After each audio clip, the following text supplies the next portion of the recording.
Bueno, vamos a otra cosa. Mañana se va a vivir una jornada histórica en Estados Unidos. Kamala Harris y Donald Trump se van a enfrentar en las elecciones presidenciales de ese país, en lo que, según las últimas encuestas, sería una carrera muy reñida entre la candidata demócrata y su contrincante republicano.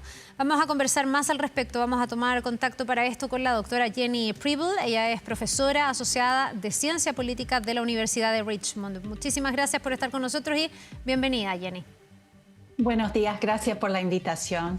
Quiero partir de algo más macro para después a lo mejor ir mirando cuáles son los estados clave, qué podría inclinar la balanza hacia un lado u otro. Lo primero que te quiero preguntar es qué está en juego con esta elección en Estados Unidos. Se han dicho varias cosas. Una, que van a ser las más reñidas de los últimos años o de la historia. No sé hasta qué punto las encuestas han estado tan asertivas en el último tiempo. Y lo otro, que algunos podrán decir, bueno, pero Donald Trump ya gobernó. Dicen que ahora estamos hablando de un Donald Trump 2.0 recargado. A ver si podemos partir por esas dos ideas. Bueno, para empezar, todas las encuestas hasta estos últimos días han sido muy justitas. Es verdad, se muestra una elección que va a ser con márgenes muy chicas, pero este fin de semana salió una encuesta que ha sido siempre muy fuerte en predecir los resultados en el estado de Iowa, que demostraba la vicepresidenta Harris arriba de Donald Trump, 47% a 44%. Es importante porque Iowa es un estado rural con un sector de votantes blancos muy grande, y lo que se mostró en esa encuesta era que las mujeres, y sobre todo las mujeres mayores de 65 años, están yendo para la vicepresidenta Harris con márgenes muy grandes. Entonces se destaca que la polarización de género en esa elección, que ha sido muy fuerte, parece que está teniendo resultados concretos en cómo las personas tienen intención de voto. En cuanto al presidente Trump o expresidente Trump, es claro que la vicepresidenta Harris ha puesto en mesa el argumento que él es un peligro para el sistema democrático. Joe Biden trató de hacerlo en el 2020, pero no tuvo tanto éxito, pero muchas cosas cambiaron desde el 2020. Sobre todo, el 6 de enero, el ataque al Capitolio demostró a muchos votantes la disposición del presidente Trump de deslegitimizar las instituciones y de llamar a la violencia. Y últimamente ha hecho llamadas aún más preocupantes desde un punto de vista institucional, de violencia en contra de la oposición democrática, pero también violencia en contra de Liz Cheney y oposición que tiene dentro de su propio partido. Entonces, la vicepresidenta está mostrando esa retórica de que él es un peligro, pero la retórica de Trump, él sigue haciendo amenazas y comentarios que realmente confirman esos argumentos para muchos votantes en Estados Unidos. Ya, esto que yo se lo he escuchado decir a muchos expertos, igual uno se pregunta por qué no se traduce a la población, porque si en el fondo es un Trump que se ha visto más violento, más agresivo, que ha hecho llamados más explícitos, que está responsabilizado por lo que pasó en el asalto al Capitolio, ¿por qué tenemos una elección tan estrecha, digamos? ¿Qué es lo que explica que Trump siga teniendo los niveles de adhesión que tiene? Que hoy día nos tiene con la incertidumbre de si eventualmente va a gobernar por segunda vez Estados Unidos. Yo creo que es siempre difícil en un sistema de dos partidos, de que un partido juega su papel de poner límites a sus candidatos de llegar al poder, porque poniendo límites quiere decir que va a ganar el otro partido, no es que hay un tercero, un cuarto, lo que sea. Entonces el Partido Republicano hasta este ciclo electoral ha sido muy débil en desmarcar que la retórica de Trump es peligroso. Lo que ha cambiado en las últimas semanas y en los últimos meses de esta campaña es que líderes republicanos al nivel nacional, pero también, y eso es importante, al nivel subnacional en estados claves como Wisconsin, Michigan, Pennsylvania, los mismos republicanos están apoyando a Kamala Harris y están diciendo que una segunda presidencia de Donald Trump podría ser peligroso. Entonces creo que es difícil para un votante a veces diferenciar lo que es real, lo que es retórica, lo que podía hacer un presidente. Cuando los líderes del mismo partido empiezan a desmarcar límites y decir no, eso no, yo creo que es un poco más fácil. Y creo que estamos viendo dentro de republicanos más centristas, republicanos que ponen mucha importancia en normas, en instituciones, que están siguiendo a estos líderes del partido. No quiero decir que va a ser la mayoría del Partido Republicano que deja a Trump, porque como digo, en un sistema bipartidario, en un sistema muy polarizado, eso es difícil.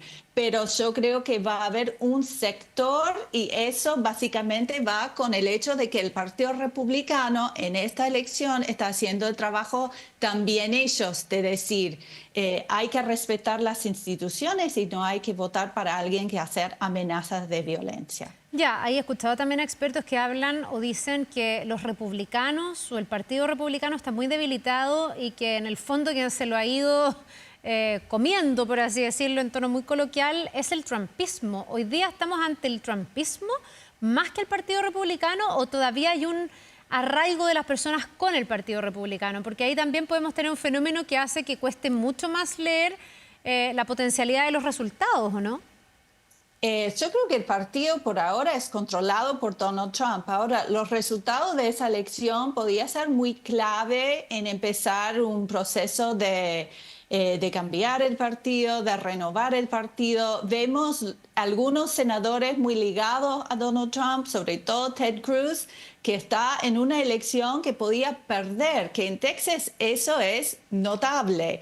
Y Ted Cruz lo ha jugado muy fuertemente para Donald Trump y yo creo que si estados como Iowa, que fueron por Donald Trump por 12, 16 puntos, empiezan a ser muy justito, incluso si Donald Trump gana, pero gana por un margen muy chico, si senadores como Ted Cruz puede que gana, pero que gana por un margen muy chico, yo creo que el Partido Republicano va a tener que autopreguntarse si tienen un problema de trumpismo dentro del partido y si hay que renovar el partido con una visión más institucional, de respetar las reglas, de no llamar a la violencia, de volver a una retórica democrática en el sentido del régimen democrático más institucionalizado y menos personalista. Ahora, ¿cuál dirías tú, Jenny, que es como siempre los expertos hablan del clivaje o de los temas que en el fondo van a determinar esta elección? ¿Qué le importa hoy día al ciudadano norteamericano, entendiendo en todo caso que hay distintos sectores, porque no es lo mismo a lo mejor una persona que vive en una zona rural, siempre se habla de ese hombre blanco, más como clásico estadounidense versus grupos que pueden ser afrodescendientes, las mujeres por otro lado. ¿Qué hoy día dirías tú? Primero, a nivel de temas va a definir o podría definir esta elección y luego te voy a preguntar por cuál electorado podría a lo mejor mover un poquitito más la balanza.